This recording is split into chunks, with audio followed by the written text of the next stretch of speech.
Once again, welcome back to Bottomline Africa. Even as we continue speaking about the life and times of the upright man, how best he should be remembered, we obviously asked you, how best do you remember Thomas Sankara?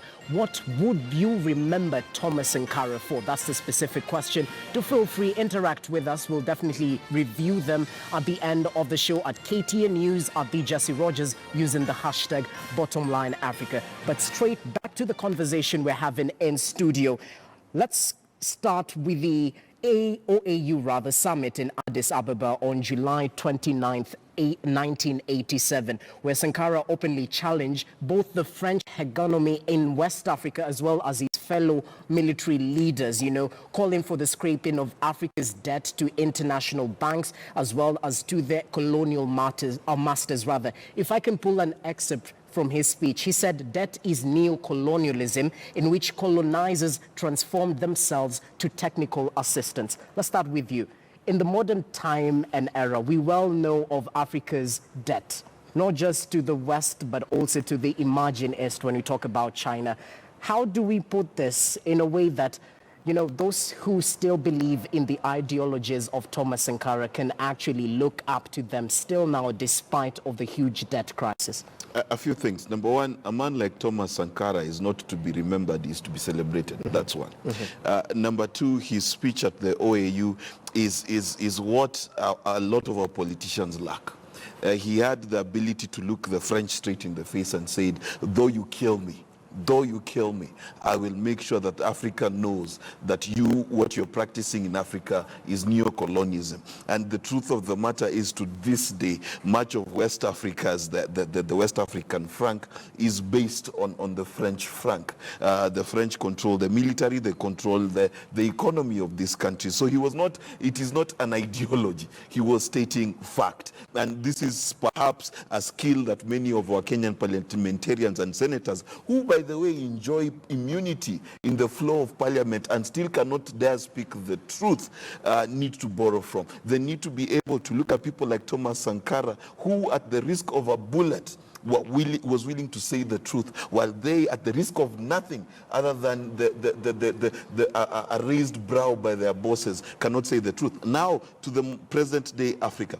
Present day Africa is sweating under the weight of the debt that it has incurred from the West and indeed most recently from the East. And make no mistake, there is no single country in this world, and if you know one, tell me, that has developed by listening to the IMF or to the World Bank. You cannot develop by listening to the ideas of an institution whose sole existence is to give you and to keep you in debt. It can't. And therefore, the philosophy that any amount of debt is colonialization, it is not a philosophy. It is a fact of life as we live and breathe.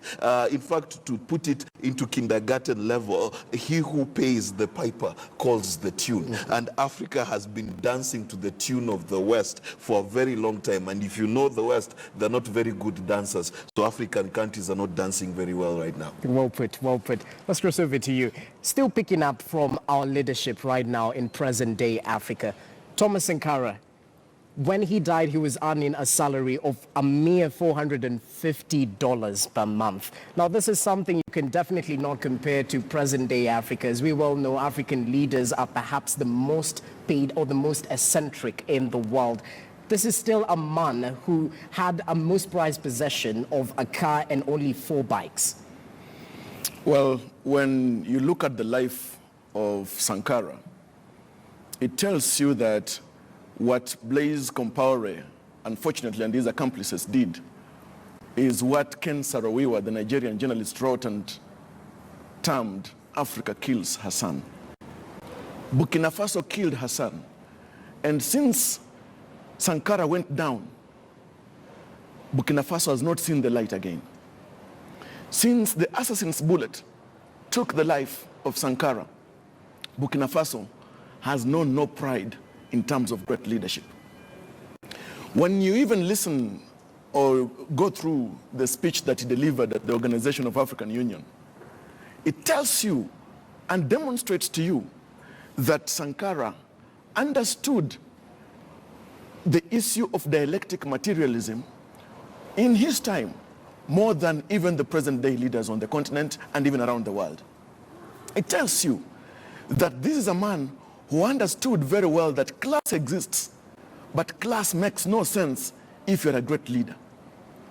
Now also when you listen to a man, and even referring to the speech that you have cited at the African Union, Organization of African Union, and then even during that function itself, he went there donning tunics that had been woven within the borders of his country.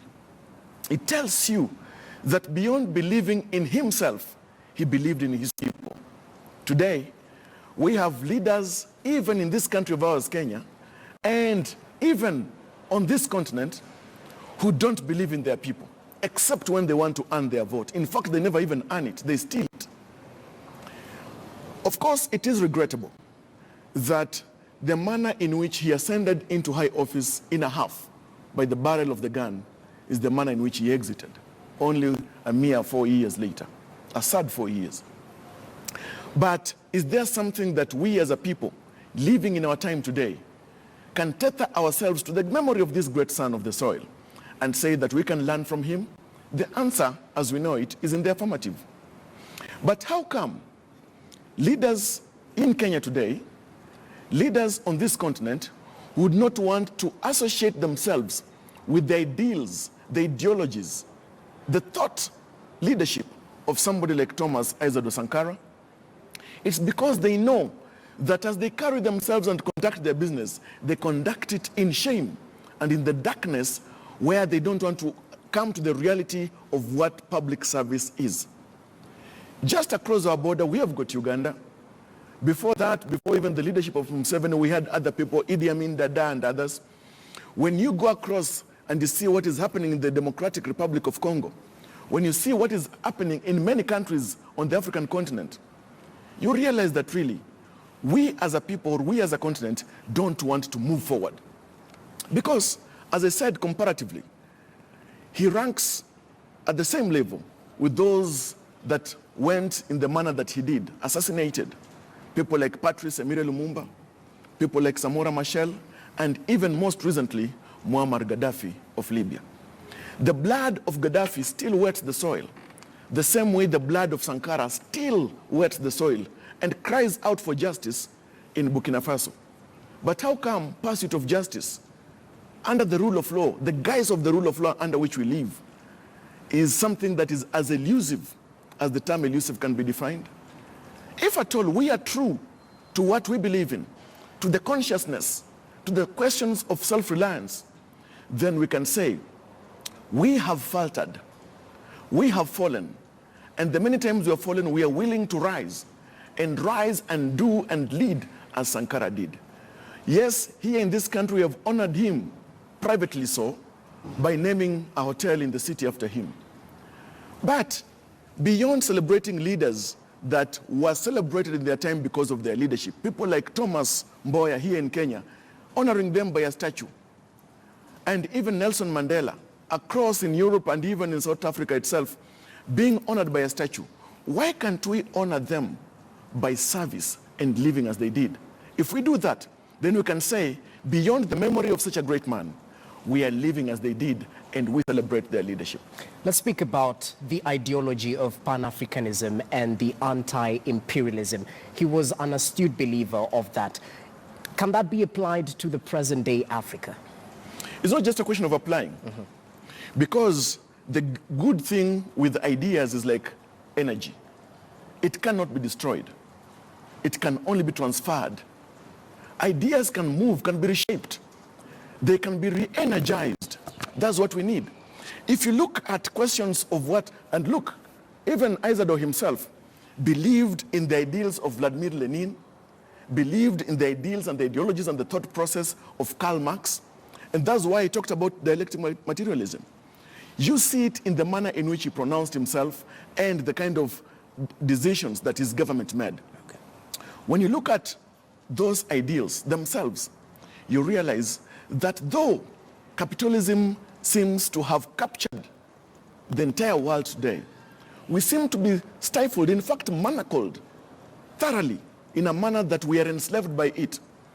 It is possible for us, to inject a bit of common sense in the manner in which leadership is engaged in. Okay. Look, for example, a better example, maybe somebody in whom or through whom Sankara has resurrected is Abiy, the Prime Minister of Ethiopia.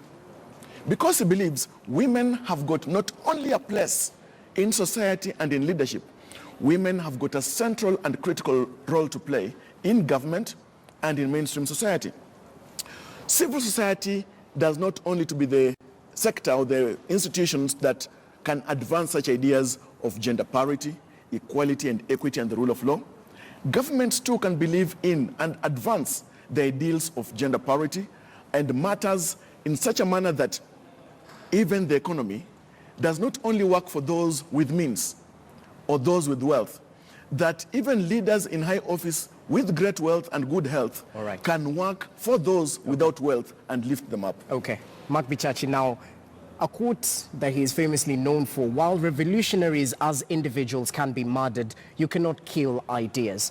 As you perhaps also enunciate on the fact that Pan-Africanism and anti-imperialist is a very good factor, not just in then Africa, but present-day Africa. You can also touch on the gender equality aspect that he's also raised, that you also raised earlier, because he pushed for the abolition of female circumcision then in 1980s. The fact of the matter is this, that the sooner Africa wakes up to the reality that unless we create an Africa for Africans, no one will create it for us, then we will still have development and gender parity and the end of poverty as a pipe dream for Africans. I'll give you a case in point. Today, as we speak, there is a boatload of Africans dying off the coast of the Mediterranean Sea trying to run away from Africa. And there is no single African ship, there is no single African country that tries and rescues those people. Why? Because there is no country for the African man. And when you realize that, you realize that the sooner we discover that after 50, 60 years of foreign aid, we've not dealt with the questions of poverty in Africa. We've not dealt with the questions of hunger in Africa. We've not dealt with the question of corruption in Africa. Then it's the only time we can come to the conclusion that the only person who can fix an African problem is an African. And that Africa must be a Burkinabe. He must be an upright man. That is what that African must be. I'm not talking about a Burkinabe from Burkina Faso. I'm talking about the mental space you must occupy in order to change these countries. And if you look at most recently, our President Uhuru Kenyatta went to an SME forum just a day ago. And he stood there and it dawned on him that his government had done nothing for the SME sector. Now, that realization should not be domiciled to a single date in September or in October of 2018. No. It should be on his mind 365 for the next 4 years, 365 days. And unless we come to that conclusion as Africans, we are headed nowhere. The second thing, unless we come to the conclusion that if we do not include women, include the disabled, include the youth in the process of developing a nation, then by definition we've already lost it. Because if you're building SGR from Nairobi to Kisumu and the youth are not involved and the youth are not making the decisions, then that SGR remains a project for the old and the elite who are going. So the more we include Africans in the process of making Africa, the better for Africa. But we must also address ourselves to the question of what is the African philosophy. The Chinese philosophy is we will copy everything and we will make it cheap and we will sell it. The American philosophy is we will create wars and we will create jobs out of wars for Americans. The British philosophy was imperialism to the end. The German philosophy is encapsulated in the Third Reich. What is the African philosophy? What do we stand for? In the streets of New York, when they see your black skin, what black pride do you show? Africa is the most ashamed continent because we have nothing to stand by. We've lost it. Interesting. Over to you, Jarvis. Now, okay, even as you add on what he had to say, let's just take a look at the servant leadership, the example he actually gave, not just to Burkina Faso and the residents in that country, but to Africa as well. This is missing right now as we speak. The perception that leaders are not servants, is actually quite rife. And perhaps even as we touch on some of the other ideologies he stood by, let's just compare his leadership with Blaise Compaoré, his longtime friend and now arch-rival, unfortunately, because this individual is in court right now. In 2014, he was accused of killing some residents of Burkina Faso. Let's just compare the type of leadership right now in present-day Africa and back then. As a practicing Christian, Scripture teaches that many are called but few are chosen. Yes.